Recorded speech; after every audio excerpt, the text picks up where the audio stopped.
강 제목이 뭡니까? 그냥 6월절입니까? 첫 번째가 중요하죠. 첫 번째 6월절입니다.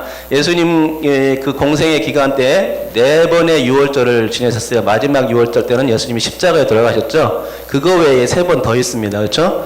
오늘은 이제 첫 번째 6월절을 기준으로 해서 그 뒤로 있는 그 예수님의 사역들을 이제 배우는 겁니다. 이렇게 아시면 될 것 같고요. 일단은요, 한눈에 보는 예수님의 행적 한 장짜리 있죠. 한 장짜리를 쫙 펴주세요. 펴시면은 지난주에 우리가 30세에다가 여러분께서 써놓은 게 뭡니까? 누가복음 24절, 3장 24절. 예, 그렇죠? 그게 뭡니까? 예수님이 30세부터 사역을 시작하셨다는 내용 아닙니까? 그죠? 이제 그래서 이제 공생애가 시작됐고요. 지난주에 세례 받으시고 시험 받으시고 5 제자를 부르시고 가나 혼인 잔치를 가셨고, 그래서 물이 포도주를 되는 기적 사건을 일으켜 주시고요.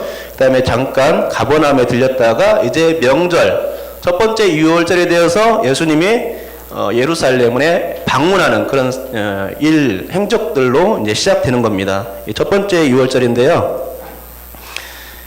도표에 보시면 그 6월절 일이라고 써놨죠. 거기가 이제 우리가 보는데 거기가 6월절 1일에다가 옆에다가 이렇게 써놓으시면 좋을 것 같아요. 요한복음 2장 13절 이렇게 써놓으시면 좋을 것 같습니다. 오늘 배우는 행적이 요한복음 2장 13절부터 시작되는 겁니다. 그런데 여기 도표에 보시면은 빨간 걸로 그 바탕이 되어 있으면서 글씨가 써 있어요. 뭐라고 써 있죠?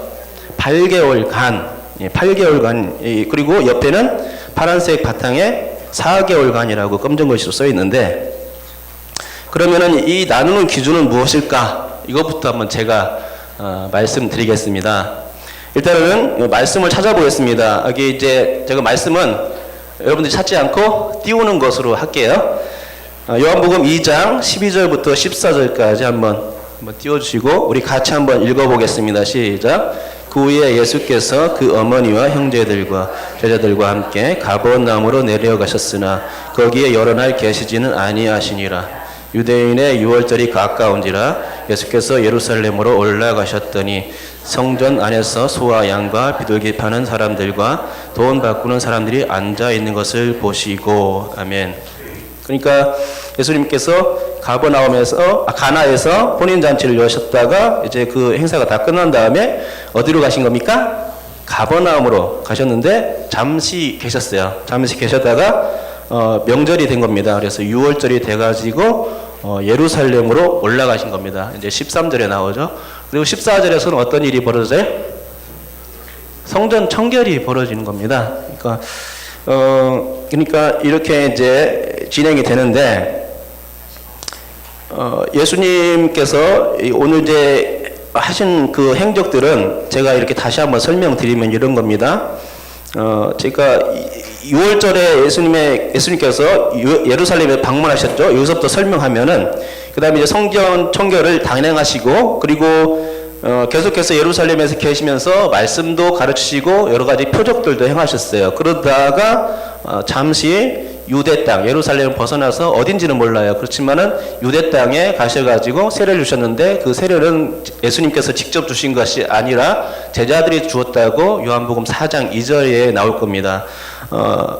예수님께서 유대 땅에 가셨다가 거기서 세례 요한이 죽었다는 그런, 옥에 갇혔다는 그 얘기를 듣고서 그 다음에 이제 갈릴리로 가시게 되는데, 갈릴리를 갈 때 요단 동편으로 건너가시지 않으시고 어떻게 가셨냐면 사마리아를 통과하셔서 가셨어요.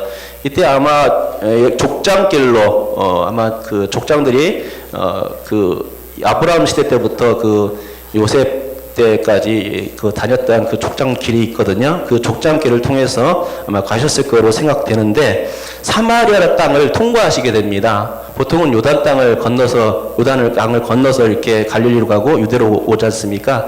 그런데 이때는 그렇게 하지 않으셨다는 얘기죠. 그래서 그 니고데모를 만난 이후에 유대를 거쳐 가지고 그 유대 땅에 잠시 있다가 그 요한이 잡혔음을 들으시고 사마리아로 건너가서 세겜 땅에서 수가라는 동네에서 그 야곱이 파놓은 우물이 있는데 거기에서 한 여인을 만나게 됩니다.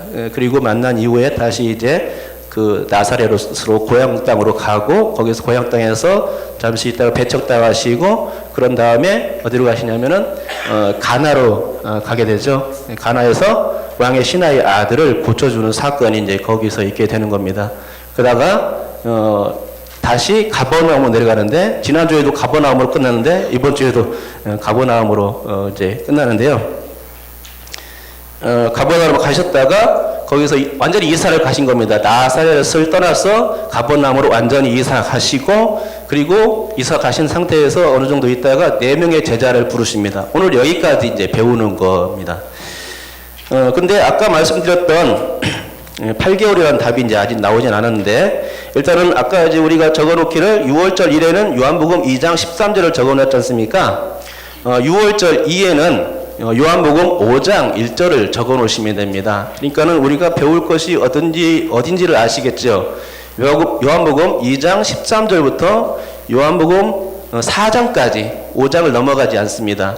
5장은 이제 두 번째 6월절이기 때문에 거기까지 넘어가지 않고 그리고 그 안식일 하루 사건이나 갈릴리 순회전도 마태를 부르신 사건은 여기서 이제 다음 주에 이제 배우는 거로 하고 오늘은 네 제자를 부르신 사건까지만 딱 배우는 거로 그렇게 생각하시면 될 것 같습니다.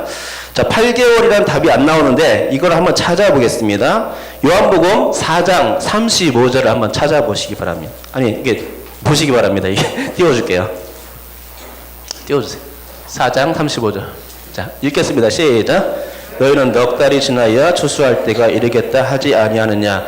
그러나 나는 너에게 이르노니 너희 눈을 들어 밭을 보라. 휘어져 추수하게 되었도다. 아멘. 여기에 보면은 그 예수님의 그 말씀인데요. 여인에게 사마리 여인에게 해주신 말씀입니다. 그런데 여기에 수수 때까지 몇 달이 지나야 한다고 말씀하고 있습니까? 넉 달. 넉 달이니까 파란색 도표에 그러니까 넉 달이 나오는 겁니다. 4개월. 그렇죠? 당연히 그러니까 그 전 6월절까지는 8개월이 되겠죠. 그래서 8개월, 4개월이 나눠지는 거고, 그러니까는 예수님께서 가버나움에 있다가 명절에 대해서 6월절에 그 예루살렘에 방문하셨는데, 예루살렘에 방문하시면서 그 사마리아로 넘어가기 전까지 8개월 동안 유대 땅에 계셨다는 것입니다. 그리고 나서 8개월째에 넘어가서 이제 사마리아로 이제 옮기게 되는 것이죠. 이 8개월은 그러니까 6월절부터 시작해가지고 약 9월 정도 되면은 6월절이 한 3월 중반에 있으니까 11월까지는 그러니까 7개월 정도 되는데 7개월 됐을 때 이른 비가 내립니다. 겨울비가 내려요. 그러면은 겨울비가 내리고 나서 한 2달 지나가지고 11월 정도 되어서 이제 곡물을 파종을 시작합니다. 곡물을 파종하게 되면은 그 뒤로 넉 달 뒤에 추수를 하게 됩니다. 그러니까는 넉 달 뒤면 12월, 1, 2, 3월 달이 되겠죠. 3월 달에 그러니까 곡물을 수확하는 거죠. 그래서 4개월인 거예요. 그러니까 지금 여기 사마리아 땅으로 넘어가는 시점은 어떻게 되냐면은 우리나라 달력으로 11월인 겁니다. 11월. 예. 그렇게 생각하시면 되겠고요. 그래서 8달과 4달 이렇게 나눠가지고 생각하면 되는데, 그러니까 여기 여러분 도표에다가 이렇게 적어 놓으시면 되겠죠. 8개월간하고 4개월간 중간에 화살표가 밑으로 쭉 돼 있죠. 돼 있는데 예에서 갈로 이렇게 돼 있죠. 그런데 이제 추수때로 날짜 추정, 거기는 그러니까 뭐 어떤 말씀이 들어가야 돼요? 요한복음 4장 35절 넉 달 추수 뭐 이렇게 적어 놓으면 되겠죠. 요한복음 4장 35절, 신명기 16장 9절 이거는 지워도 될 것 같아요. 요한복음 4장 35절에 근거돼서 이렇게 나눈다 하는 거죠.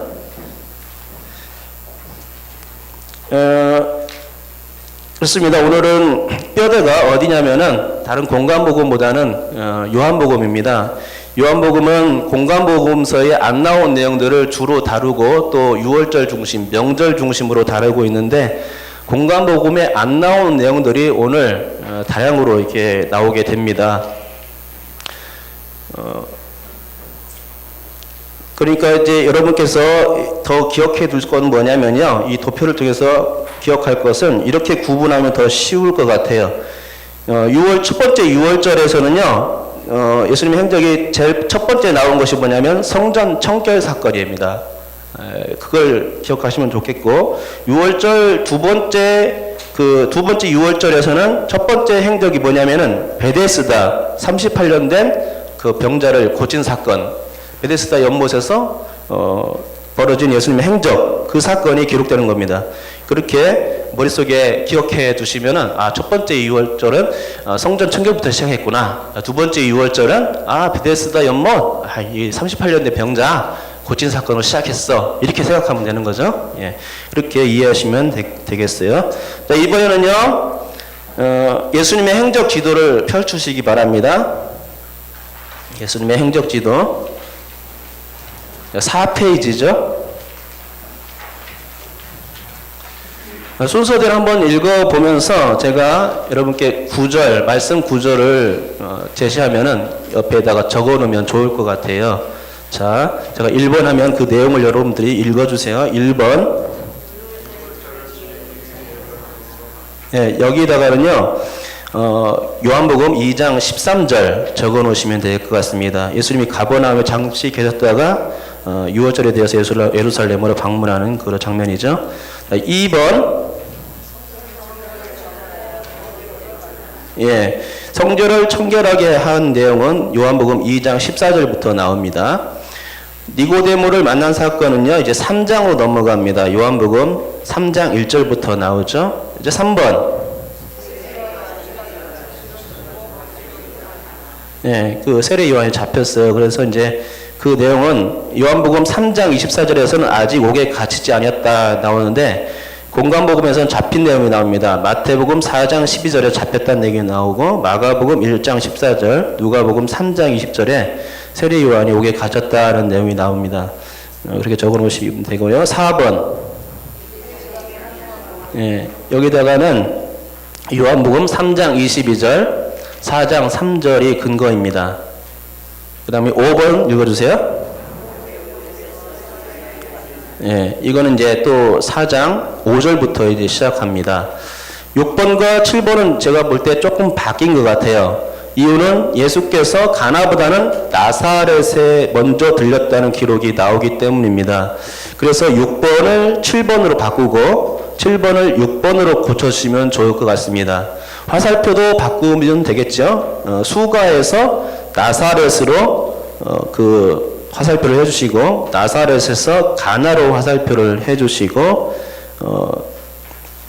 가나에서 가버나움으로 화살표를 바꿔주시면 되는 겁니다. 그래서 바뀐 번호로 한번 제가 다시 한번 이 번호를 불러보면요. 6번 읽어주세요.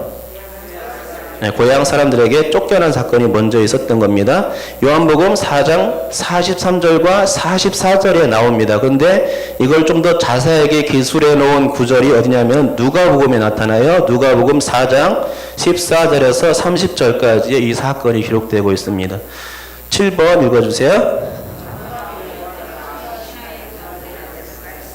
네, 말씀으로만 고친 사건이 요한복음 4장 46절부터 나오죠.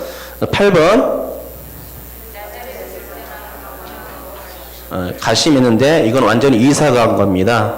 이제 나사렛에서 안 사십니다. 그러니까 공생에 시작하셔서는 이제 나사렛이 아닌 가버나움에서 그 사역을 하시게 됩니다. 이거는 마태복음 4장 12절과 13절의 그 자료를 보면 알 수 있습니다. 9번. 예, 게네사렛 호숫가라고 그러는데 갈릴리 바다죠. 근데 가버나움에 가까워요. 가버나움에서 가까워서 예수님께서 가버나움에서 계시면서 이 네 제자를 부른 겁니다. 베드로, 안드레, 야고보, 요한을 부르셨는데 이것은 마태복음 4장 18절 이하에 나오고, 또 마가복음 1장 16절 이하에 나오고, 누가복음 5장 1절에 이하에 나옵니다. 그렇게 적어 놓으시면 됩니다. 그리고 지도에 보시면 사마리아의 수가죠. 수가 전까지 예루살렘에서 보낸 8개월이니까 딱 그 수평선을 딱 그세요. 수가라고 해가지고 수평선을 긋고, 거기다가 이제 밑에다가는 수평선 밑에다가는 8개월 적어 놓으시면 되겠고 수평선 위에다가는 4개월 이렇게 적어 놓으시면 됩니다. 그리고 거기다가 요한복음 4장 35절 이 근거까지 적어 놓으면 정확해지죠. 네. 그러면 이제 오늘 이제 순서대로 한번 살펴보겠습니다. 교재는 이제 39페이지입니다. 교재는 39페이지.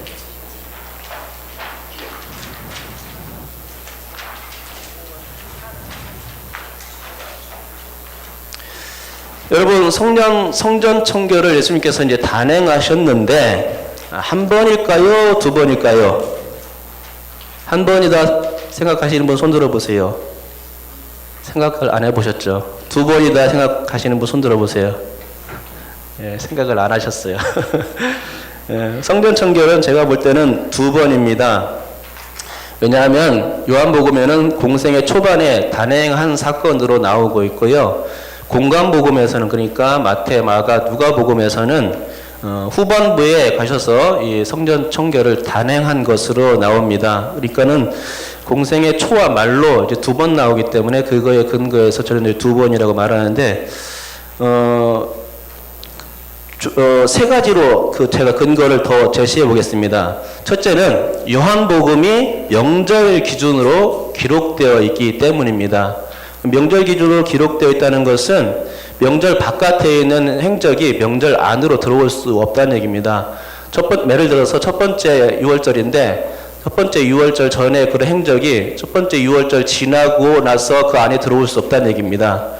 그러니까는 이 명절 기준으로 기록되어 있기 때문에 명절과 명절 안에서는 순서가 바뀔 수 있을지 모르겠지만 명절과 명절 사이에서 있는 것들이 다른 행적, 다른 명절 넘어서 넘어갈 수가 없다는 얘기죠. 그래서 이 성전 청결 사건은 초기에 그러니까 첫 번째 유월절 다음에 있는 사건으로 맞다는 겁니다. 둘째는요.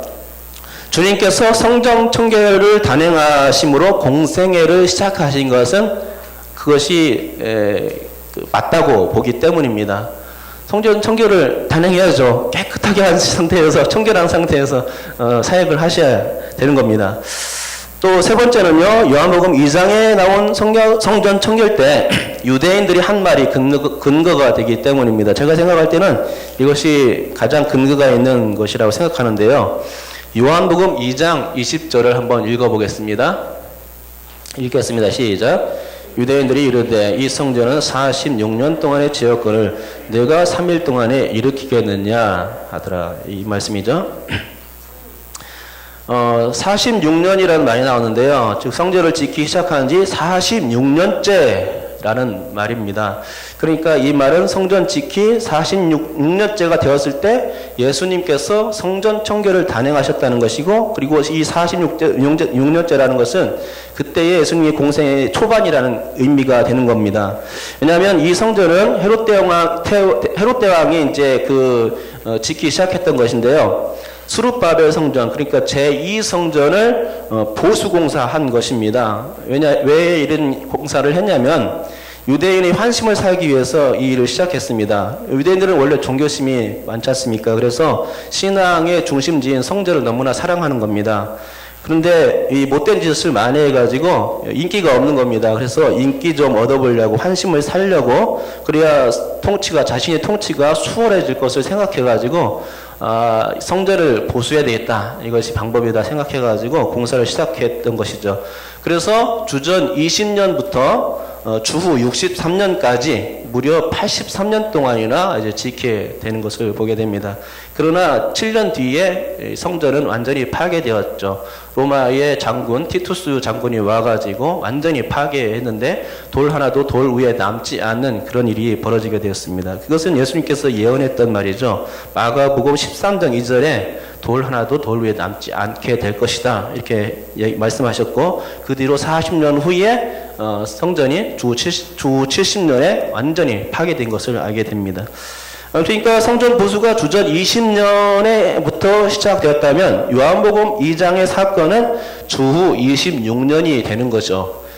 주후 26년이라면 예수님이 이제 주전 4세기나 5세기에 태어난 것으로 따졌을 때 30세쯤 되는 것이고, 보통 이제 그렇게 말하죠. 요세푸스라는 역사가의 자료에 따라서 한 그 예수님의 탄생은 4세기였을 것이다 생각하는데, 저는 이제 그것이 틀리다고 생각하는데, 왜냐하면은 예수님의 탄생이 4세기라면 헤롯 대왕이 죽은 것도 4세기라고 말하는데 동일 연도가 될 수가 없거든요.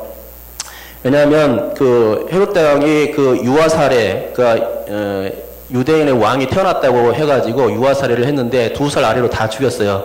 그러면 1년이나 2년 정도의 그런 시간이 있어야 되는 겁니다.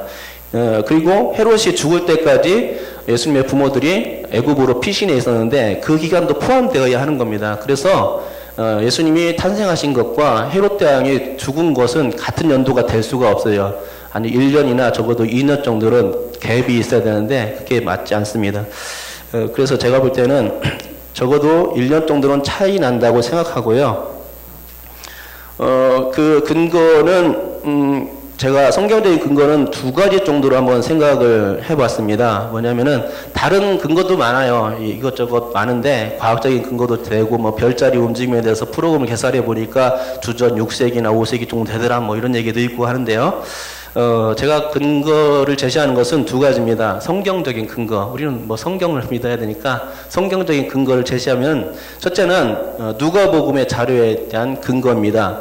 누가복음 3장 1절에 나오는데요. 한번 띄워주세요. 읽겠습니다. 시작. 디베르 황제가 통치한 지 15해 곧 본디오 빌라도가 유대의 총독으로, 헤롯이 갈릴리의 분봉왕으로, 그 동생 빌립이 이두레와 드라고닛 지방의 분봉왕으로, 루사니아가 바빌론의 분봉왕으로. 너무 복잡하죠. 통치자들 이름이 너무 많이 나와요. 근데 제가 주목하는 것은 누구냐면은 디베리오 황제입니다. 디베리오 황제는 로마 황제로서 3번째 황제예요. 그런데 이 사람의 얘기가 어떻게 나오죠? 디베리오 황제가 통치한 지 15해라고 나옵니다. 디베리오 황제는 주후 14년부터 통치했습니다. 그러니까 15년간 통치했다면 언제가 되는 거죠?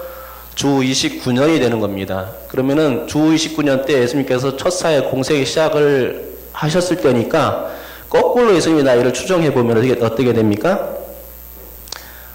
그 29년에서 거꾸로 하면 플러스 2를 추가해야 되잖아요. 그러면은 주전 1세기가 되죠. 그런데 그 유대인들은 우리나라 나이 계산하고 틀려서 그 태어나서 한 살이 되어야, 그 1년이 지나야만 그때 이제 한 살이 되잖아요. 그래서 1년을 더 추가해야 돼요. 그래서 예수님이 이 디베리오 황제의 그 통치 기간에 맞춰서 예수님의 잉태를 계산해 보면은 예수님이 주전 한 2세기나 3세기 정도에 이렇게 태어난 것으로 되는 겁니다. 2세기 정도에 태어난 거로. 그런데 이 기간은 좀 성전 건축한 기간하고 좀 안 맞는 것 같아요. 이것은 성전 건축한 기간 46년하고 좀 안 맞는데요. 주 29년은 성전 건축이 시작되고 49년째야 하는 겁니다. 그렇게 되면 예수님의 공생의 후반 나이가 되는 거죠. 그래서 이건 아닌 것 같고 좀 어딘가 좀 착오가 있었던 거 아닌가 좀 생각이 됩니다. 그래서 저는 예수님의 나이를 계산할 때 누가복음 자료보다는 요한복음 자료를 더 신임하고 싶었는데, 그 근거가 바로 오늘 아까 읽었던 요한복음 2장 20절입니다. 46년의 성전 건축 기간, 이걸 통해서 예수님이 태어난 연도를 계산하고, 그래서 이 46년째가 공생의 초반이었다. 그러니까 공관복음에서 나온 예수님의 성전 청결 사건은 후반부에 있었던 거고, 요한복음에 나온 성전 청결 사건은 그래서 초반부에 하신 사건이다. 이걸 제가 46년 기간을 통해서 지금 말씀드리는 겁니다.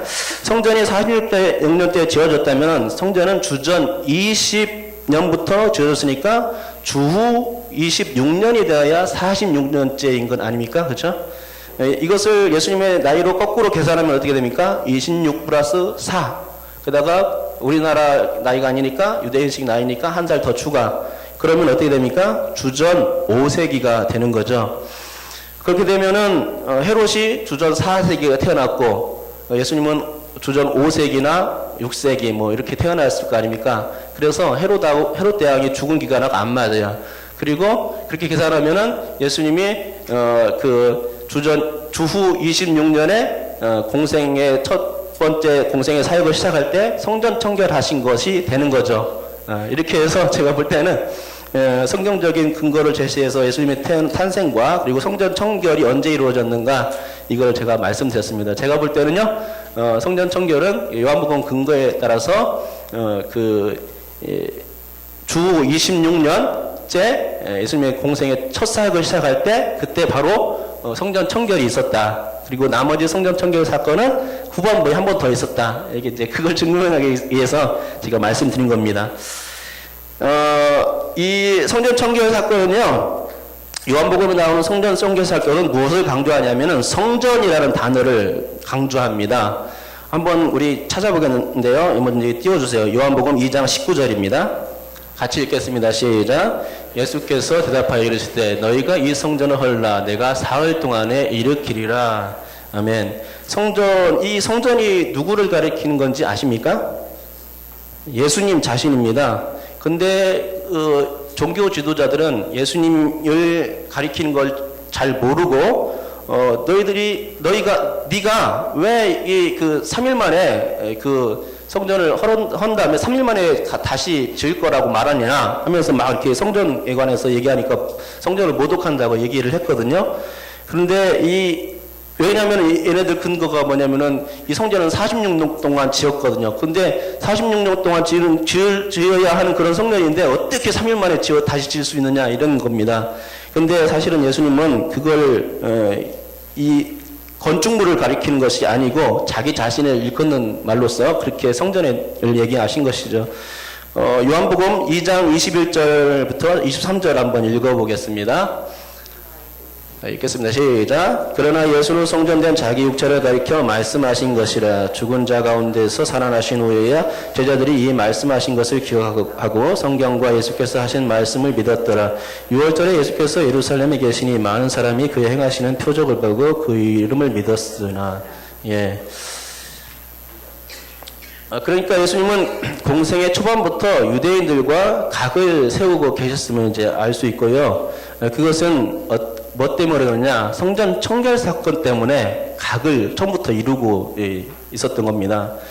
그래서 성전을 모독하니까 막 열이 받아가지고 또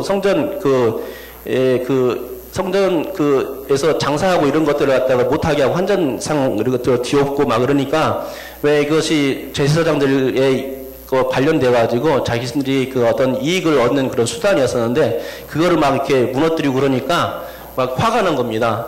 그래서 자기들의 기득권이 이제 무너지게 생겼으니까 예수님을 초반부터 미워하게 된 겁니다. 그래서 초반부터 예수님을 죽이려고 사실을 했었어요. 그래서 예수님께서 이렇게 말씀하셨죠. 이 성전을 헐라. 그러니까 이 말은 무슨 말입니까? 나를 죽여봐. 이런 뜻이죠. 예. 너희들이 나를 죽여도 나는 이 성전을 그 사흘 만에 다시 세울 거야. 그러니까 건축물이 아닌 겁니다. 자신이 죽으면은 니들이 나를 죽으면은 내가 사흘 만에 다시 부활할 거야, 다시 살아날 거야 이런 얘기죠. 그런 얘기를 하는 겁니다. 그래서 그 요한복음에 나오는 특별히 2장에 나오는 그런 얘기가 많이 있는데 사흘이라는 말과 이 표적이라는 말이 나옵니다. 이게 참 의미가 있는데요. 요한복음 1장에서는 29절, 35절, 43절에서 이튿날 계속 나오다가 2장 넘어가면서 2장 1절에서 사흘째 되던 날 혼인잔치가 벌어졌다. 그러니까 예수님 이거는 이제 제가 볼 때는 어린 양의 혼인잔치, 요한계시록에 나오는 어린 양의 혼인잔치, 그러니까 신부된 우리 신랑 대신 예수님과 결혼하는 그런 장면인데 그것을 보여주는 장면인 것 같아요. 가나 혼인잔치는 예수님과 결혼하는 잔치입니다. 사실은요.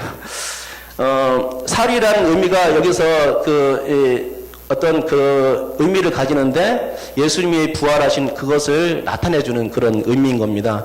그래서 2장만 보더라도 이거 3번이나 나옵니다. 19절에 나오고요. 1절에 나오고 19절에 나오고 20절에 3번씩이나 사흘 혹은 3일이라고 단어가 나오는 거죠. 그러니까 강조되고 있는 겁니다. 3일이라는 단어가. 그다음 표적이라는 단어도 표적이라는 건 뭡니까? 메시아라는 예수님이 메시아다 이런 것을 나타내는 거 아닙니까? 그 사인이죠. 그런데 그 단어도 2장만 봐도 11절과 18절, 23절에 3번씩이나 나옵니다. 예수님은 메시아다. 그러니까는 사흘과 표적 이 말을 통해서 예수님은 사흘에 그 사흘 동안에 그 다시 그 죽음을 이기시고 부활하심으로 말미암아서 그것이 요한복음의 최종적인 표적 7번째 표적인데 그 표적을 통해서 자신이 메시아인 것을 드러내는 그 복음서가 바로 요한복음서인 겁니다. 사망을 이기시고 죽음을 이기시고 다시 부활하셔서 모든 사람들, 예수님을 믿고 소망하는 사람들은 다 구원받을 수 있도록 첫 열매가 되어 주신 사건이 바로 이게 죽음을 이기신 십자가와 부활 사건이죠. 자, 이 정도로만 아시면은 그 성전 청결에 대해서는 이제 나중에 한 번 더 나올 겁니다. 후반부에 다시 나오니까 그때 좀 더 다룰 수 있도록 하고요. 그 다음에 예수님의 행적, 니고데모와 만난 사건 한번 살펴보도록 하겠습니다. 교재는 40쪽에 있습니다.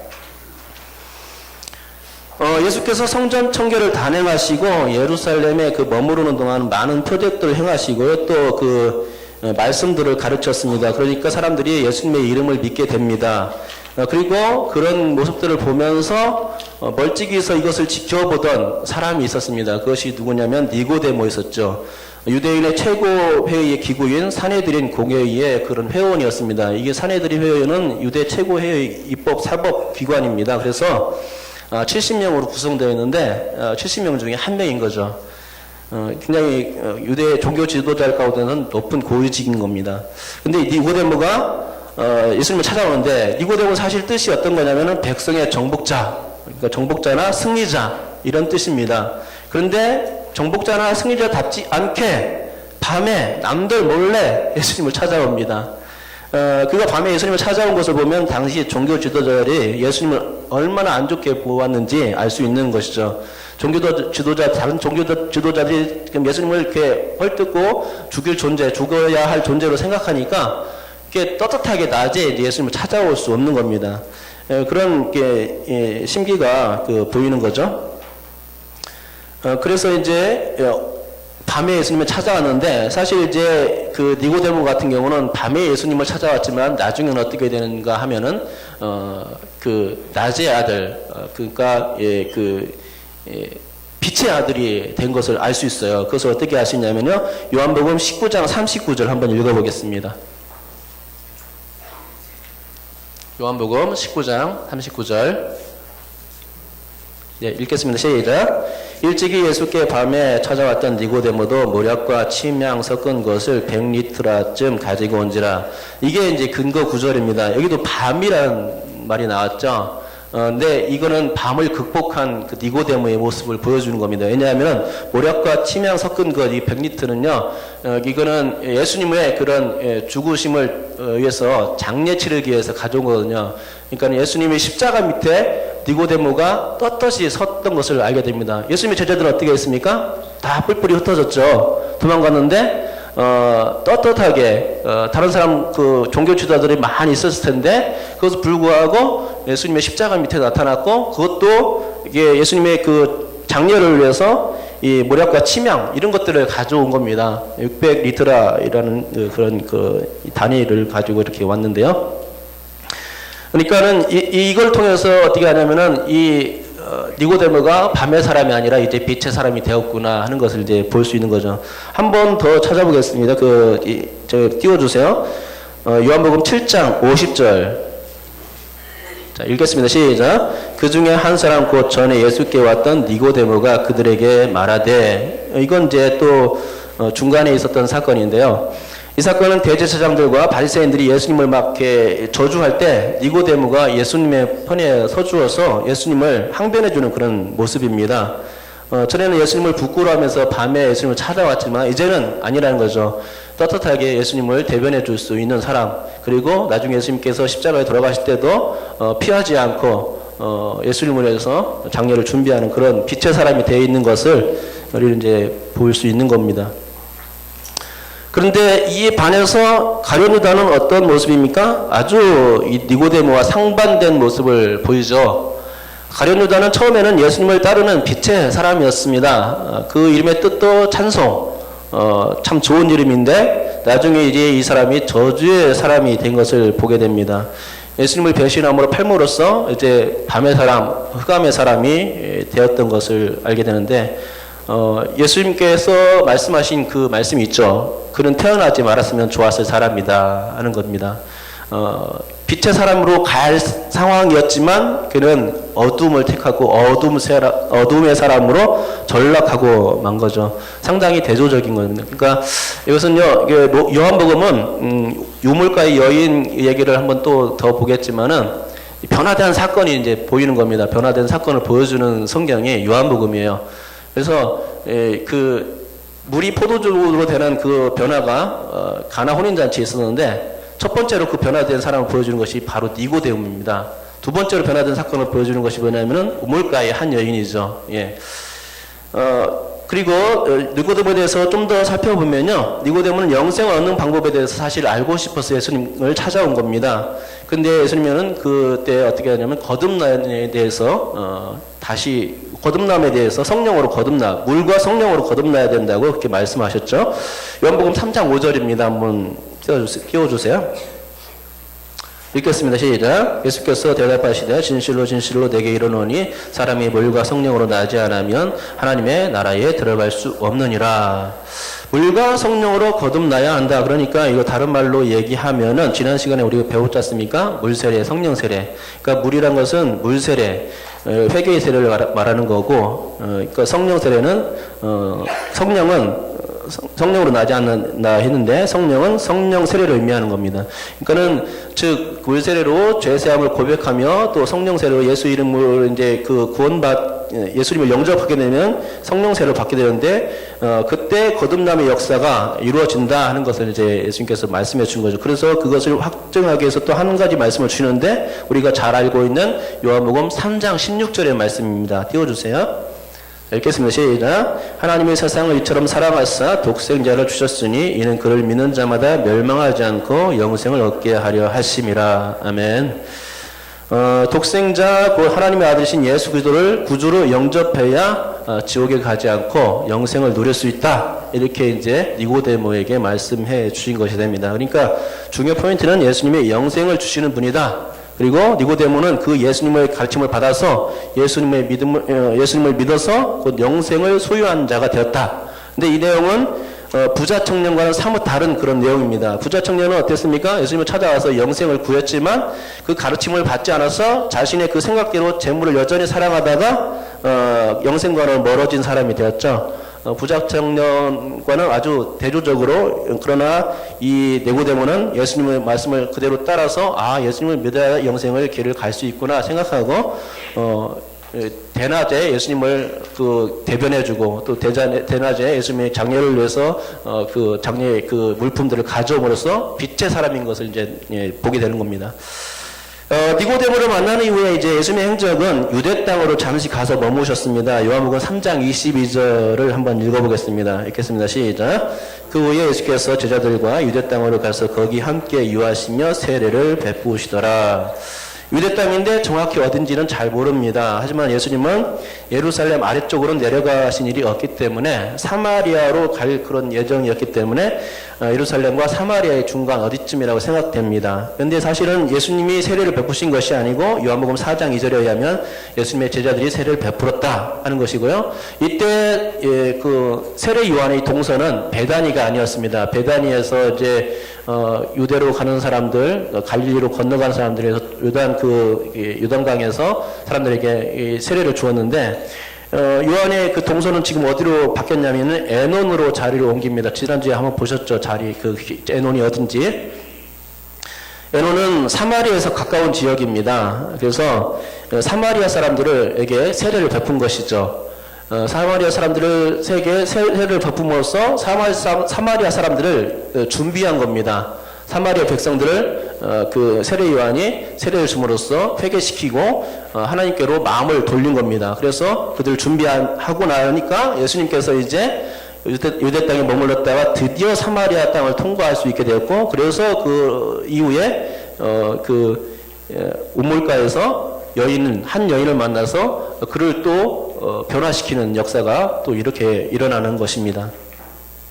그러나 세례 요한이 얼마나 그 자신의 사역에 최선을 다한 사람이었는지 다시금 이제 깨닫게 됩니다. 예수님께서 이렇게 말씀하셨잖아요. 여자가 낳은 자 중에 세례 요한보다 큰 이가 없다. 과연 그렇죠? 예수님은 유대 지경에 계시다가 세례 요한이 이제 잡히심을 들으시고는 사마리아를 떠나게 되는데 갈릴리 땅으로 이제 가시게 되죠. 그러다가 이제 가기 전에 이제 사마리아를 거쳐서 이제 가는데요.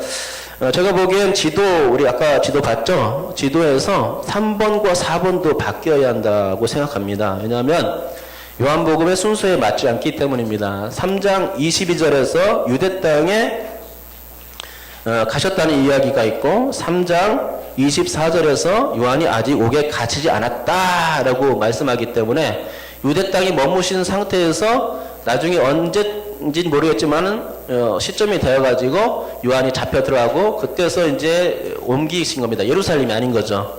요한이 예수님이 유대 땅에 계셨을 때 요한이 언젠가 시점에서 잡혀 들어간 겁니다.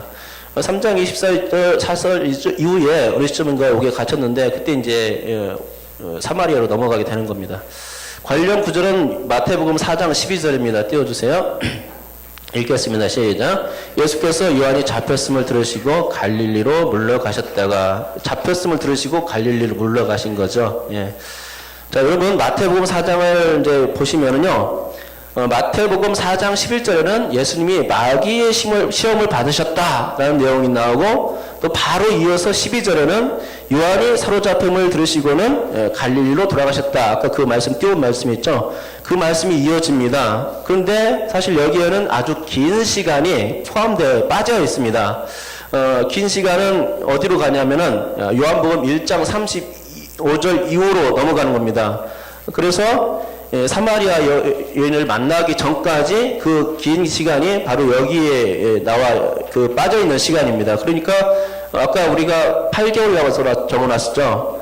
거의 8개월 이상일 겁니다. 8개월, 9개월, 한 10개월도 될 줄 몰라요. 그러니까는 마태복음 4장 11절에서 12절로 넘어가는 그 사이에는 공백 기간이 8, 9개월이나 넘는 기간이 그게 숨어 있다는 사실입니다. 바로 갈릴리에 가가지고 막 회개하라 천국이 가까웠다 이렇게 말씀하시지 않은 겁니다. 마귀 시험 받으시고 한참 있다가 이게 기록된 것이 바로 공관복음서입니다. 그 빠진 부분을 메꾸는 것이 바로 요한복음에 나온 내용이고 요한복음 1장 35절 이후부터 그 사마리아 여인을 만나기까지 그리고 저기까지 나오죠. 그 왕의 신하의 아들까지 고친 그런 사건들 다 이게 포함되는 겁니다. 예수님께서 이제 요한이 잡혔다는 소식을 들으시고는 유대에서 잡혔다는 소식을 들으시고는 그러니까 이게 사마리아를 거쳐서 이제 왕의 신하의 아들을 죄송합니다. 예, 우물가의 여인을 만나고 나서 그 다음에 나사렛 가셨는데 배척당하시고 배척당하신 후에 가나에 들렸다가 가나에서 왕의 신하의 아들을 고치시고 그 다음에 가버나움을 이사하시죠. 이 기간도 1, 2개월 정도는 걸리는데 마태복음 4장 12절과 13절 사이에 나와야 할 그런 기간입니다. 이게 많이 빠져 있다는 얘기입니다. 이제 우물가 여인에 대해서 한번 살펴보겠는데요. 교재 42쪽입니다. 예수님은 유대인들이 그렇게 배척하고 싫어하는 사마리아 땅을 통과하게 되고 수가라는 동네에서 한낮에 우물가에 물을 길러 온 여인을 만나게 됩니다. 니고데모는 한밤중에 예수님을 찾아왔는데 신기하게도 이 여인은 대낮에 예수님을 만나게 됩니다. 제6시에 만났다는데 제6시면 낮 12시인 거죠. 가장 뜨거울 때인 겁니다. 뜨거운 정오 시간에 사람들이 낯을 피하여서 이제 물을 길러 나왔는데 사실 이게 이제 사람들에게 떳떳해서 이렇게 한낮에 나온 게 아닙니다. 왜냐하면 12시는 햇빛이 따가운 시간이라서 사람들이 안 돌아다닐 때예요. 그러니까는 뭔가 캥기는 게 있고 또 뭔가 이렇게 낯을 피할 일이 있는 겁니다. 그래서 대낮에 물을 길러 나온 거죠. 사람들을 피하는 그런 모습을 보게 됩니다. 음지에 있고 싶은 그런 여인이었습니다. 그런데 이 여인도 예수님을 만나고서는 완전히 다른 사람으로 물이 포도주로 변화되는 그런 사건이 있게 됩니다. 요한복음 4장 28절에서 30절까지 한번 읽어보겠습니다. 시작. 여자가 물동이를 버려두고 동네로 들어가서 사람들에게 이르되 내가 행한 모든 일을 내게 말한 사람을 와서 보라. 이는 그리스도가 아니냐 하니 그들이 동네에서 나와 예수께로 오더라. 아멘.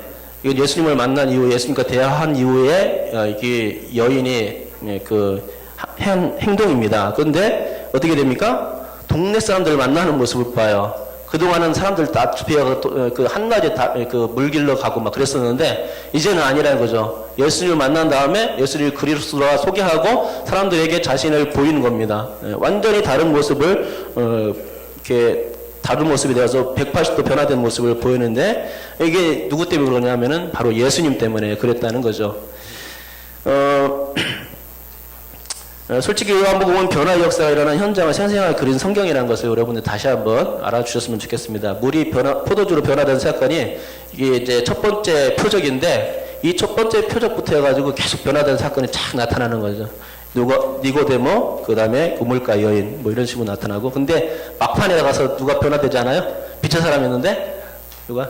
가룟유다가 변화되지 않고 흑암으로 가버립니다. 그렇죠? 예, 그게 이제 아주 클라이막스입니다. 그러면 예수께서 여인에게 가르쳐 주신 가르침이 무엇인가? 한두 가지로만 정리 한번 해보겠습니다. 첫째는 영혼이 목마르지 않는 생수에 대해서 가르쳐 주셨습니다. 요한복음 4장 14절 한번 읽겠습니다. 시작. 내가 주는 물을 마시는 자는 영원히 목마르지 아니하리니 내가 주는 물은 그 속에서 영생하도록 솟아나는 샘물이 되리라. 아멘. 영원히 목마르지 않은 생물이 과연 이 땅에 존재할까요? 이 땅에는 없습니다. 먹어도 계속 갈증이 생기고 또 먹고 싶습니다. 여름에 땀을 많이 흘려서 물을 먹었습니다. 근데 물을 많이 먹었다고 해서 또 안 먹고 싶은가요? 금방 또 먹고 싶죠. 이제 또 수분이 또 그러니까 염분이 없어지니까 자꾸만 먹고 싶죠. 예. 이 땅에 완벽한 물은 없습니다. 만족함을 주는 그런 물은 없습니다. 근데 예수님께서 그 세겜 땅에 그 파놓은 야곱의 우물 그 장소에서 여인과 대화를 나눈 장소에서 예수님이 어떤 것을 말씀하시냐면 다시는 물을 길러 오지 않아도 된다. 영원히 목마르지 않도록 해줄 물이 있다. 이렇게 소개해 주는 겁니다. 그래서 예수님은 이 물에 대해서 상징적인 의미를 가지고 말씀해 주신 거예요, 사실. 그러니까 이 물은 야곱의 우물인데 이 물과 내가 주는 물을 대조시켜 주시고 계신 거죠. 이 물은 세상의 물인데 세속적인 모든 가치를 말하는 것이고 그런 것들은 잠시 만족을 줄 수 있지만 영원한 만족을 주지 못한다 하는 것을 물의 이미지를 통해서 가르쳐 주신 것입니다. 그러나 예수님은 어떻습니까? 예수님은 영원한 만족을 줄 수 있는 물을 줄 수 있는 분입니다. 그 물이 뭐냐면 바로 영생수인 거죠. 영생수. 예수님은 영생수를 주실 수 있는, 그러니까 구원의 물을 선물로 줄 수 있는 분이신 겁니다. 그래서 나중에 그 여인이 그렇게 고백하는 겁니다. 그리스도를 만났다 이렇게 하고 동네 사람들에게 그리스도가 여기 있다 와서 보라 막 이렇게 얘기를 하는 거죠. 오직 예수님만이 참된 만족과 참된 구원을 베푸시는 분이심을 여인에게 말씀하여 주신 것입니다. 그러니까 예수님을 믿어야 영생을 얻을 수 있고 그렇게 참된 구원이 가능하다는 것, 만족함을 누릴 수 있다는 겁니다. 이 세상에 그 어떤 것으로 만족함을 누릴 수 있는 구원이 없다는 거죠. 둘째는 예배에 대해서 가르쳐 주셨습니다. 요한복음 4장 24절 한번 읽어보겠습니다. 읽습니다. 시작. 하나님은 영이시니 예배하는 자가 영과 진리로 예배할지니라. 옛날 성경에는 신령과 진리로 그 예배할지니라 라고 번역되었는데 지금 성경은 영과 진리로 예배할지니라 라고 제대로 번역되어 있습니다. 영은 푸뉴마고 진리는 그 알레테이아라는 그 헬라어를 쓰는데 신령과 진리로 번역하게 되면 어떤 게 문제냐면은 사람 마음이 중심이 되는구나. 열심히 하나님 마음으로 하나님을 섬기고 예배하면 되겠다라고 생각하게 만듭니다. 그래서 이것은 잘못된 해석이죠. 영과 진리로 바뀌었는데 잘된 거고요. 영과 진리는 하나님의 영, 그리스도 영이신 성령을 상징하고 진리이신 말씀을 이신 예수님을 상징하는 말이 됩니다. 성령과 예수님. 그게 중심이 되는 거죠. 예배는 마음이 아니라 하나님께서 함께 해주는 것이 진정한 예배이죠. 하나님과 동행하는 것이 진정한 예배입니다. 그 치성주의가 아닙니다. 예배 때 빠지지 않고 열심히 하면 하나님이 받아주시겠지. 뭐 치성으로 열심히 나오는 겁니다. 그러면은 하나님 받아주시는 것이 아니고 거기에 하나님이 빠지면은 아무 쓰잘데기 없는 것이 되는 거죠. 그래서 기독교가 가지는 그 참된 예배의 의미는 하나님과 동행하는 겁니다. 임마누엘 되신 하나님과 동행해야 그것이 온전한 예배가 될 수 있습니다. 에녹이 승천한 이유가 뭡니까? 성경에 뭐라고 기록되어 있죠? 하나님과 동행했다. 그리고 승천했다. 이렇게 나오지 않습니까? 하나님과 동행하는 거, 예수님이 어떻게 오셨죠? 임마누엘로 오셨습니다. 하나님이 우리와 함께 계시다. 하나님과 동행해야 참된 예배입니다. 예배 때 하나님이 빠지면은 그거 아닙니다. 그러니까 마음이 중심이 아니라 대상이 중요한 거죠. 대상이 있어야 됩니다. 대상이 있는 가운데 언제나 예배가 드려질 수 있고, 사실 인간이 예배를 주도하는 것도 아닙니다. 인간이 주도한다고 하지만 실질적으로는 하나님께서 예배를 주도하신다는 것 사실을 우리가 알아야 될 것 같습니다. 또한 예수님은 예배의 대상뿐만 아니라 때에 대해서도 가르쳐 주셨습니다. 여인은 예배의 장소를 언급했는데 자신의 조상들이 예배드렸던 그리심산과 유대인들이 예배를 드리는 예루살렘에 대해서 말했습니다. 참고 그 각주를 여러분께서 살펴보시고 54번, 55번 각주를 한번 꼭 읽어주세요. 그러면은 배경 지식에 대해서 조금 알 수 있습니다. 자, 예수님께서 이제 예배의 장소에 대해서 얘기한 여인의 말에 예수님께서 이렇게 말씀해 주시는데요. 요한복음 4장 23절 한번 띄워주시죠. 자, 읽겠습니다. 시작. 아버지께 참되게 예배하는 자들은 영과 진리로 예배할 때가 오나니 곧 이때라. 아버지께서는 자기에게 이렇게 예배하는 자들을 찾으시느니라. 아멘. 곧 예배에 대해서 그러니까 여인은 뭐라고 했습니까? 장소를 얘기했습니다. 그런데 예수님은 뭐라고 얘기합니까? 장소가 중요한 게 아니다. 때가 중요하다. 때가 왜 중요합니까? 그 장소에 예수님이 계시기 때문이죠. 대상이 계시기 때문에. 그리고 장소보다는 그 때를 예수님이 강조하신 이유는 현재가 중요하다는 것입니다. 현재. 그러니까는 예수님은 그 장소를 중요시하는 것이 아니라, 장소도 중요하죠. 장소도 중요하지만 그보다 더 중요한 것이 무엇이냐? 때라는 겁니다. 때. 지금이 바로 예배할 때라는 얘기죠. 하나님이 계신 이때가 예배할 때지 언제? 예수님 가버리면 어떻습니까? 사마리아 그 우물가에서 계신 예수님께서 떠나버리면 그러면 예수님 하나님과 동행할 수 있는 그 시간이 없어지는 거예요. 그 한 우물가의 여인은. 그렇죠?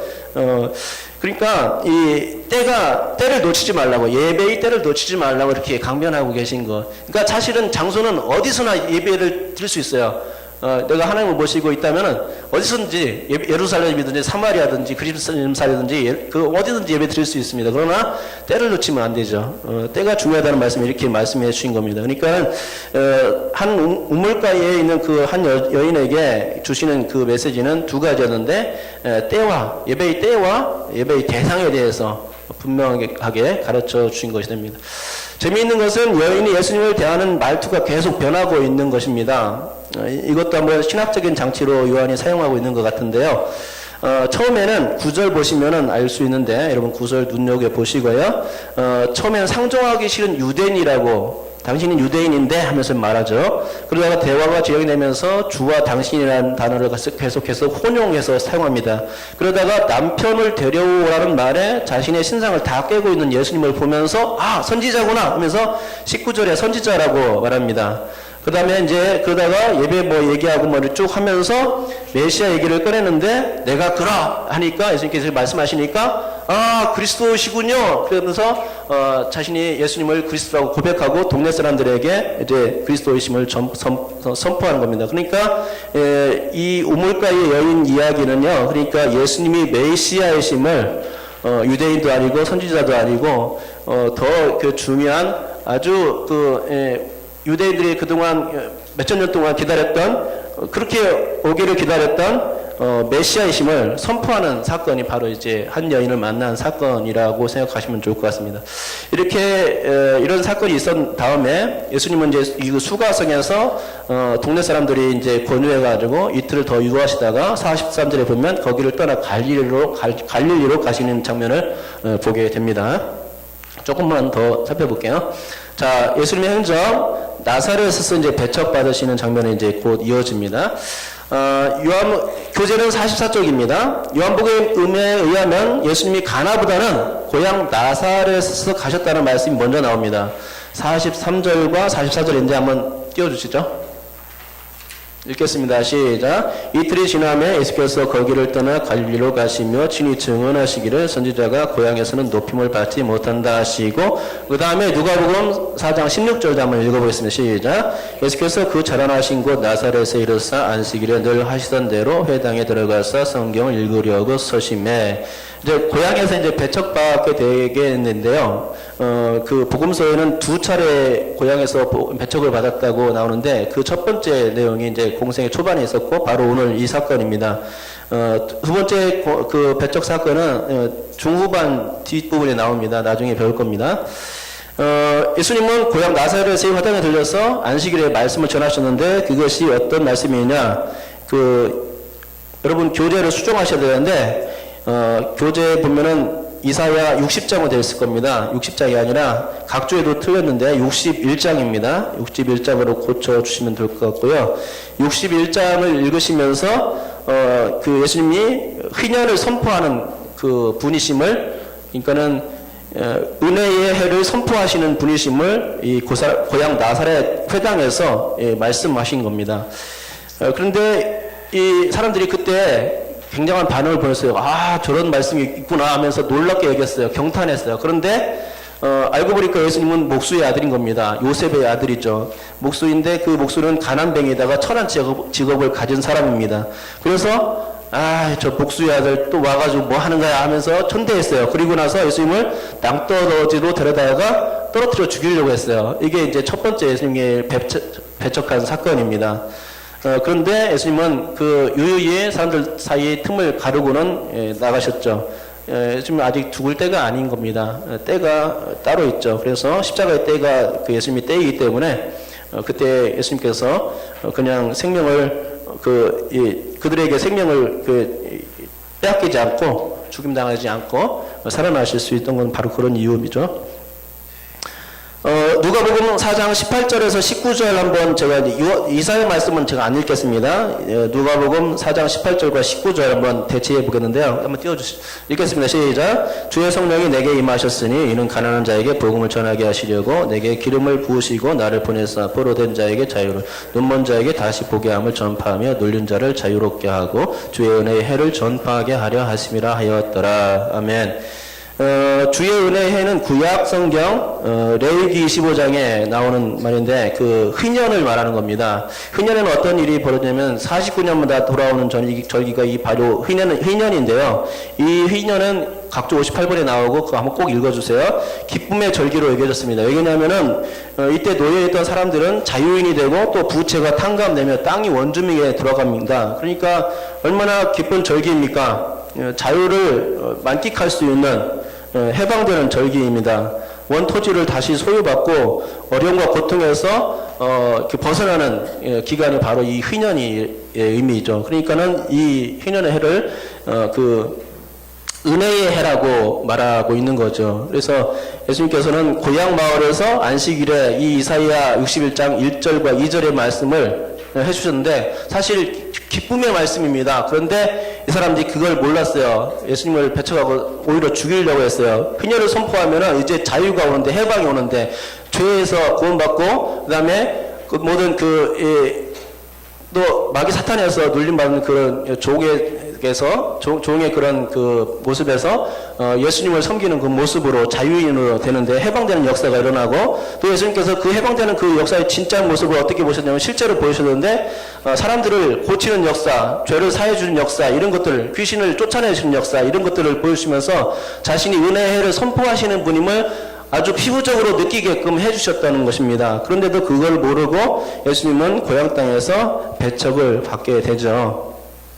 아무튼 예수님께서 고향 마을에서 희년을 선포하셨습니다. 그리고 나서 가나에서 왕의 신하의 아들을 고쳐주셨고, 여기서도 여러 가지 이제 가나 가기 전에 여러 가지 행적들을 하면서 이제 기적들을 보이시고 사람들을 고쳐주시고 하는 것들이 이제 하셨는데, 갈릴리로 가시면서 사람들이 그런 소문이 쫙 깔린 겁니다. 갈릴리에. 그러다 보니까 왕의 신하의 아들이 예수님 그런 분이셨어? 하고 이제 가버나움에 있다가 자기 아들이 위험하게 되자 생명이 이제 이렇게 죽으려고 하니까 살려내기 위해서 예수님을 만나러 가나까지 가서, 그죠? 가나까지 갔는데 예수님께서 고쳐주시죠. 근데 어떻게 고쳐주시냐면 말씀으로만 고쳐주시는 겁니다.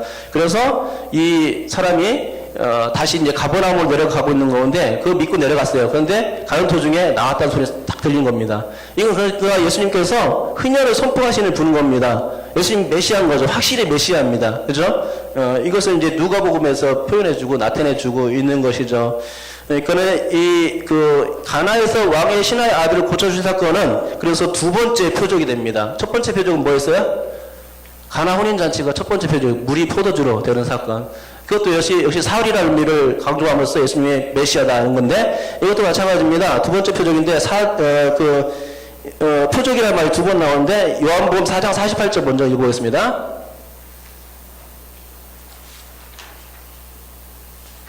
있습니다. 시작. 예수께서 이르시되 너희는 표적과 기사를 보지 못하면 도무지 믿지 아니하니라. 왕의 신하 아들한테 표적 보내주셨죠. 그 다음에 4장 54절도 읽어보겠습니다. 읽겠습니다. 시작. 이것은 예수께서 유대에서 갈릴리로 오신 후에 행하신 두 번째 표적이니라. 일곱 번째까지 표적을 다 배울 거예요. 이 두 번째까지 배웠죠? 계속 나올 겁니다.